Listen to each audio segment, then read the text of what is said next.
same reason that you need to default standing, I see the same thing come up on the ground. It's, oh crap, I don't realize that I'm here or how I got here, and I don't intend to get here, but I need to survive the next couple seconds. So, because I'm so clever, I call it survival position.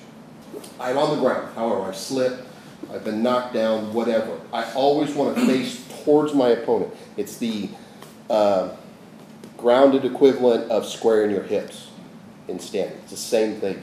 Just like having my hips square is easier to intake energy and deal with it. It's the same on the ground. If I'm facing the guy, it's much easier to go, okay, here he is, oh, this is what he's doing, as opposed to going, oh shit, oh shit, oh shit, and exposing what I think is a much worse thing to do, my spine and the back of my skull. So I'm always facing the opponent. Second thing is I want my elbows in. Now, for myself, what I usually look for is this or this. That's usually what I prefer, just because it's stronger and it's easier to retain the leverage of this than here or that kind of stuff. And this is okay, I can do this too. And then the third one, my terminology is unflatten. The idea is unflatten yourself. Get as few points in contact with the ground as possible. And the way I look at it is both shoulders, both hips.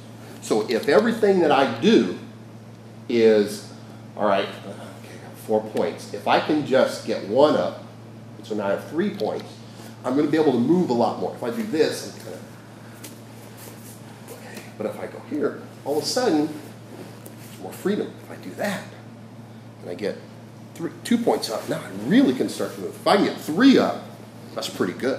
And if I can get 4 up, that means I'm standing, which is pretty awesome. All I'm going to do is I'm going to knock him over. And as quick as I possibly can, I want to get over to side control position. And I want Byron to get into that survival position. Face me, elbows in, and unflatten. The idea is more like this. So I'm behind him, I'm in the wrong position as much as possible. So now he's got to get from the exact worst position to immediately, boom, doing all this stuff. That's what I want as a training partner, is I need to get to that side control position as soon as possible now. Okay, we've got mats and stuff like that. So I'm going to go here, and I'm immediately on it. Exactly. Because I don't want to do it like this, where I knock him over, boom, and then I go ahead and start working. Because again, that's problem. I mean, if we're in that situation, we're way ahead of the game, and you can do a whole bunch of stuff at that point. I'm more concerned with what's the worst thing that could happen, which is he's all the way over here, and the guy's already on top, starting to do stuff, and now you've got to go to the side. That's what I'm more concerned with.